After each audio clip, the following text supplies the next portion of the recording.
Welcome to sports live presented by cool. আপনাদের সঙ্গে আছি আমি রঞ্জন শান্ত। তামিম ইকবালের অসুস্থতার কারণে মোহামেডান স্পোর্টিং ক্লাবকে নেতৃত্ব দিতে পারেন তাওহিদ হৃদয়। স্পষ্ট করে কিছু না জানালেও তেমনই ইঙ্গিত দিয়েছেন দলের ম্যানেজার সাজ্জাদ হোসেন শিপন। দ্রুতই ম্যানেজমেন্ট থেকে এ বিষয়ে ঘোষণা আসার কথা জানান তিনি। এদিকে ঢাকা আবাহনীর ধারাবাহিক পারফরমেন্সের জন্য দলটির ক্রিকেটার ও অফিসিয়ালদের কৃতিত্ব দেন কোচ হান্নান সরকার। ফর্ম ধরে রেখে শিরোপার জন্য লড়াইয়ের কথা জানান তিনি।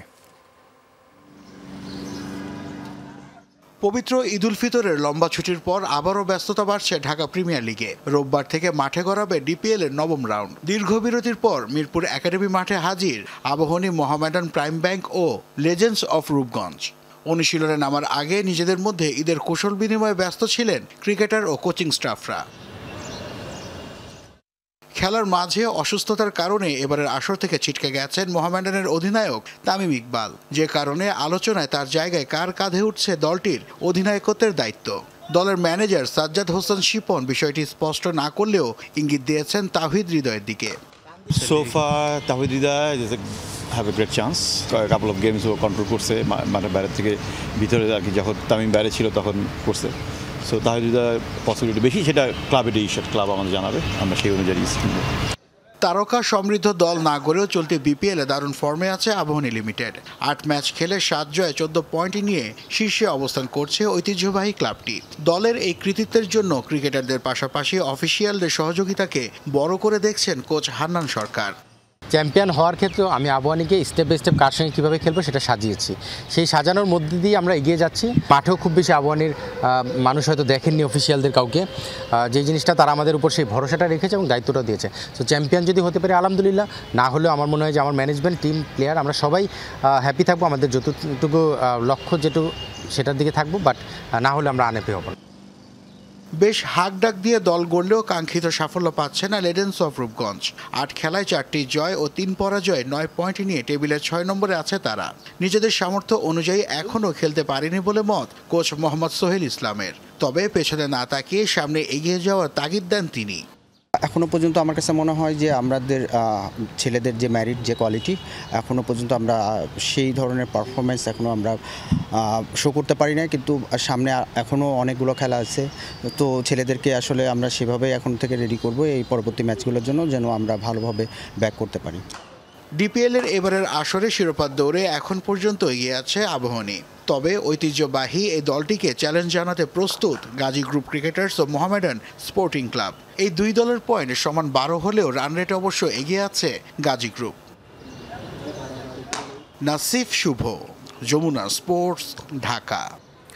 ঈদের ছুটির পর ক্রিকেটাররা মাঠে ফিরেছেন এবং ব্যস্ততা আবারও শুরু হচ্ছে। আর ব্যস্ততার কথা যখন আসছে, 2027 সালের FTP পর্যন্ত মহাব্যস্ততম সময় পার করবে বাংলাদেশ, যেখানে শুধুমাত্র দ্বিপাক্ষিক সিরিজে খেলবে 16টি। এর মধ্যে পূর্ণাঙ্গ সিরিজ আছে 3টি, 3 ওয়ানডে ও 3 টি20 সিরিজ থাকবে 5টি, 2 টেস্ট ও 3 ওয়ানডে হবে 1টি সিরিজে। FTP অনুযায়ী সব মিলিয়ে 18টি টেস্ট ও সমান 32টি করে ওয়ানডে ও টি20 খেলবে শান্ত লিটনরা। এছাড়া চলতি বছরে এশিয়া কাপ টি20 ও আগামী বছরে টি20 বিশ্বকাপ তো থাকছেই।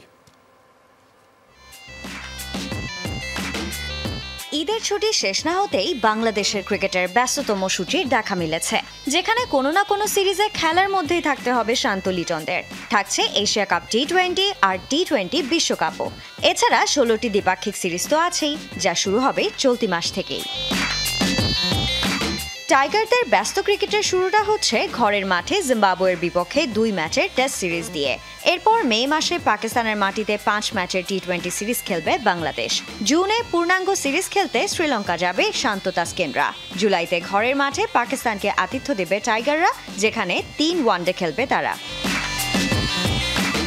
আগস্টে সমান 3টি করে ওয়ানডে ও টি20 খেলতে দেশে আসবে ভারত ও ওয়েস্ট ইন্ডিজ। নভেম্বরে ঘরের মাটিতে আয়ারল্যান্ডের বিপক্ষে 2 টেস্ট, 3 ওয়ানডে ও 3 টি20 খেলবে বাংলাদেশ। 2027 সালের মার্চ পর্যন্ত বর্তমান FTPর বাকি সময়ে শান্তরা বিরতি পাবেন চলতি বছরের ডিসেম্বর ও 2026 সালের জানুয়ারিতে। 2026 সালের মার্চ এপ্রিলে পূর্ণাঙ্গ সিরিজ খেলতে বাংলাদেশ সফরে আসবে পাকিস্তান। আগামী বছর এপ্রিল মাসেই ঘরের মাঠে 3 ওয়ানডে ও 3 টি20 খেলবে নিউজিল্যান্ড। জুনে সমান 3টি করে ওয়ানডে ও টি20 খেলতে আসবে অস্ট্রেলিয়া। 26 সালের জুলাই ও আগস্টে 2 টেস্ট ও 5 ওয়ানডে খেলতে জিম্বাবুয়ে সফরে যাবে বাংলাদেশ। আগস্টেই 2 টেস্ট খেলতে অস্ট্রেলিয়া যাবে শান্তরা। একই মাসে আয়ারল্যান্ড সফরে সমান 3টি করে ওয়ানডে ও টি20 খেলবে টাইগাররা। অক্টোবর নভেম্বরে 2 টেস্ট খেলতে দেশে আসবে ওয়েস্ট ইন্ডিজ। আর নভেম্বর ডিসেম্বরে অ্যাওয়ে ম্যাচে দক্ষিণ আফ্রিকার বিপক্ষে 2 টেস্ট ও 3 ওয়ানডে খেলবে বাংলাদেশ। সবশেষ 2027 সালের ফেব্রুয়ারিতে হোম ভেন্যুতে ইংল্যান্ডের বিপক্ষে 2 টেস্ট খেলবে টাইগাররা। এর বাইরে থাকছে আন্তর্জাতিক ক্রিকেটের 2টি বড় আসর। চলতি বছরের সেপ্টেম্বরে এশিয়া কাপ টি20 আর আগামী বছরের ফেব্রুয়ারি মার্চে আছে টি20 বিশ্বকাপ। বাংলাদেশ এই ব্যস্ত সময় পার করবে 2027 সালের ওয়ানডে বিশ্বকাপ পর্যন্ত প্রধান কোচের দায়িত্বে থাকা ফিল সিমন্সের অধীনে। Sanjana Ivy, Jamuna Sports. One day দলে মুশফিকুর রহিম ও মাহমুদুল্লাহ রিয়াদের জায়গা যে ক্রিকেটারকেই দেয়া হোক না কেন তাকে পর্যাপ্ত সুযোগ দেওয়ার আহ্বান জানিয়েছেন শামীম পাটোয়ারি। ওয়ানডে দলে আসতে কঠোর পরিশ্রম করার কথা বলছেন এই ক্রিকেটার। এদিকে জাতীয় দলে বোলিং করার সময় তেমন সুযোগ না পেলেও নিজেকে অলরাউন্ডার ভাবতে চান শামীম। নিয়মিত বোলিং করছেন ঘরোয়া লিগে। বাংলাদেশ দলে বইছে পরিবর্তনের হাওয়া। ওয়ানডে দলে মুশফিকুর রহিম মাহমুদুল্লাহ রিয়াদের জায়গাটা কে নেবে সেটাই এখন মহামূল্যবান প্রশ্ন।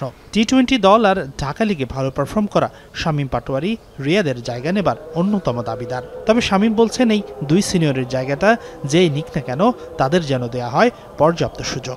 রিয়াদ ভাই, মুশি ভাই, তামিম ভাই ওনারা আমাদের দেশকে একটা ভালো পর্যায়ে নিয়ে গিয়েছে।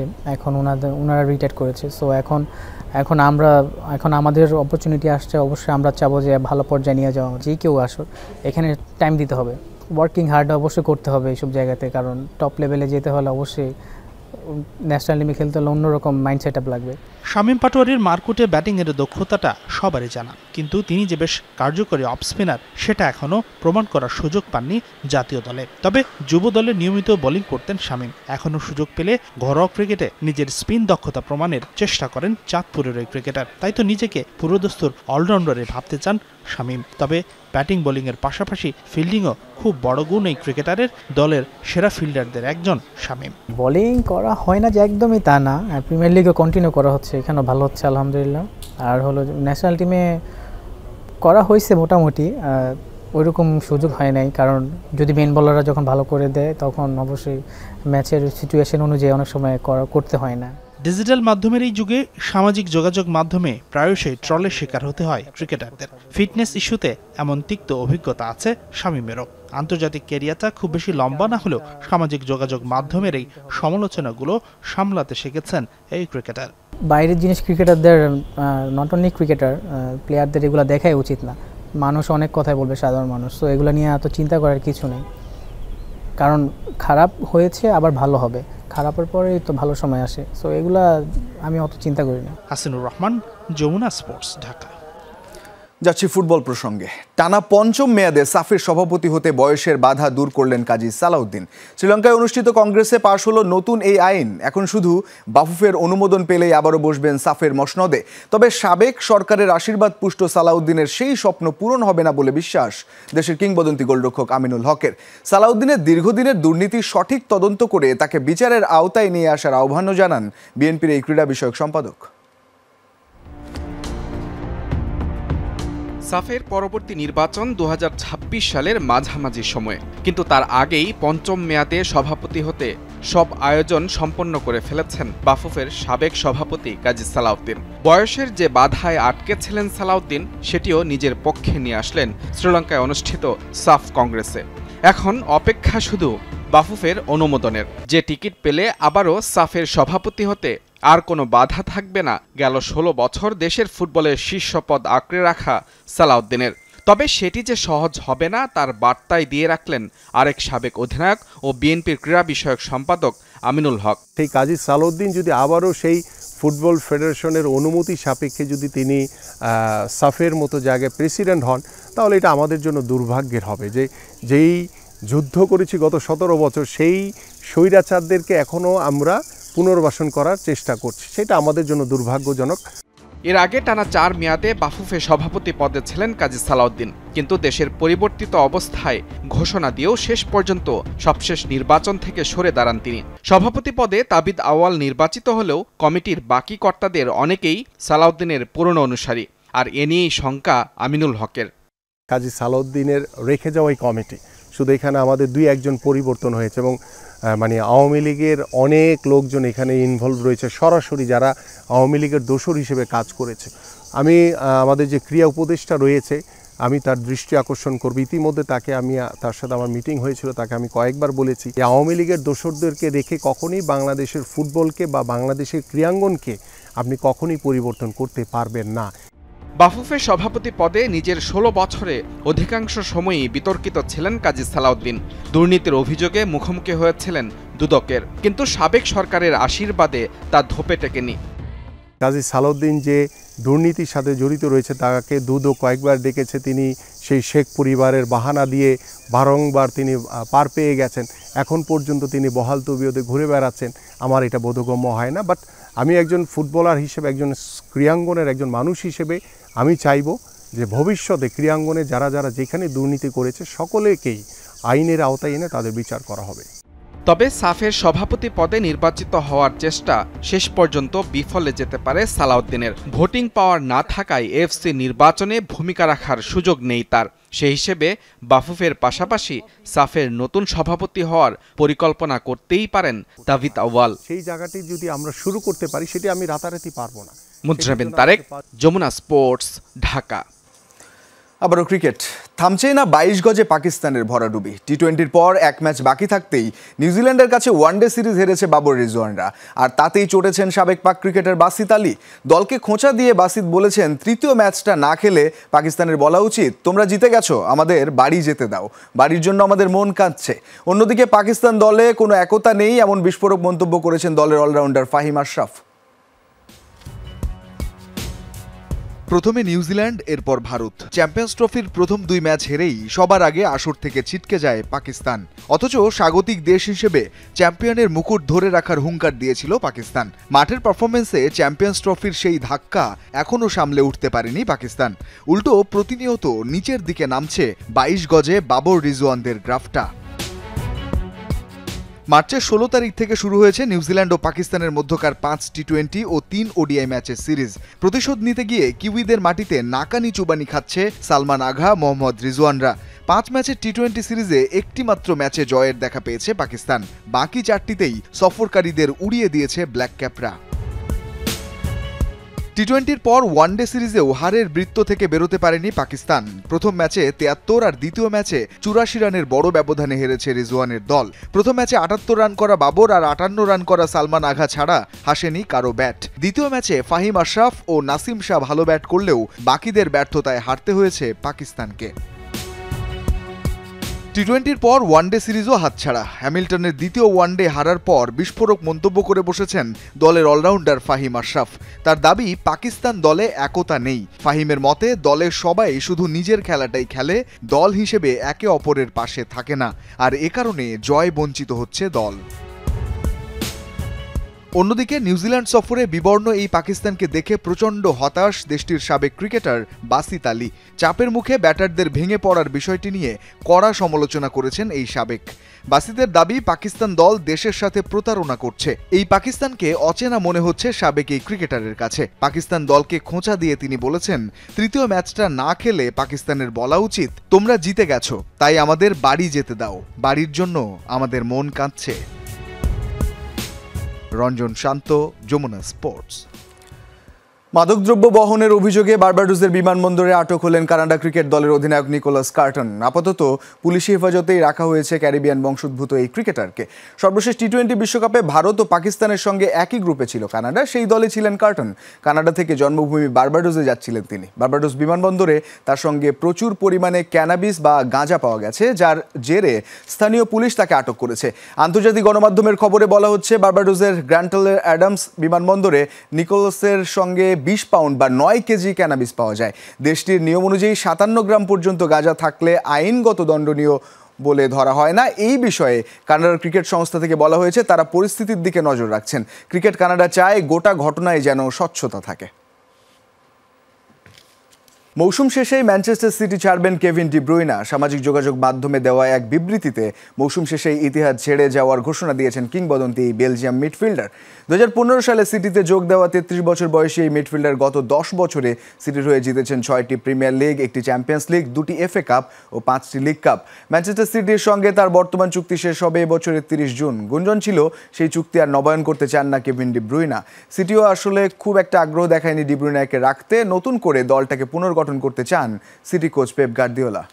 8 বছর ধরে একই অন্তর্বাস পরে খেলছেন ব্রাজিল গোলকিপার এদারসন। শুনতে অবিশ্বাস্য মনে হলেও নিজের মুখে সত্যিটা স্বীকার করেছেন এই সিটি গোলরক্ষক। গত 8 বছরে ম্যানচেস্টার সিটির হয়ে 6 বার প্রিমিয়ার লিগ জেতার পাশাপাশি দারুণ সব সফলতার সাক্ষী হয়েছেন এদারসন। তবে কি সত্যি ওই অন্তর্বাসে লুকিয়ে এদারসনের সফলতা?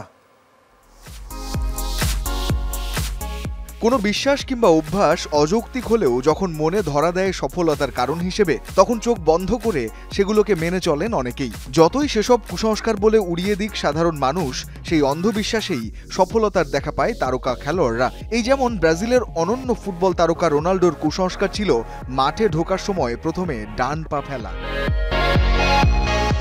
ইটালিতে 1990 বিশ্বকাপে যুগোস্লোভিয়ার বিরুদ্ধে ম্যাচে পেনাল্টির আগে বাথরুমে যাবার দরকার হয়েছিল আর্জেন্টাইন গোলরক্ষক সের্জিও গয়কোচিয়ার। খেলার আগে তিনি প্রচুর পানি পান করায় এই সমস্যায় পড়েন। তবে পর্যাপ্ত সময় না থাকায় মাঠেই কাজ সারেন গয়কোচিয়া, আর ওই ম্যাচে পেনাল্টিতে জয় পায় আর্জেন্টিনা।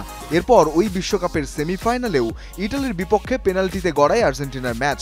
গয়কোচিয়ার মাথায় খেলে একই বুদ্ধি, আবারও মাঠে একই কাজ করেন তিনি, আর এবারও কাকতালীয়ভাবে ম্যাচ জেতে আর্জেন্টিনা।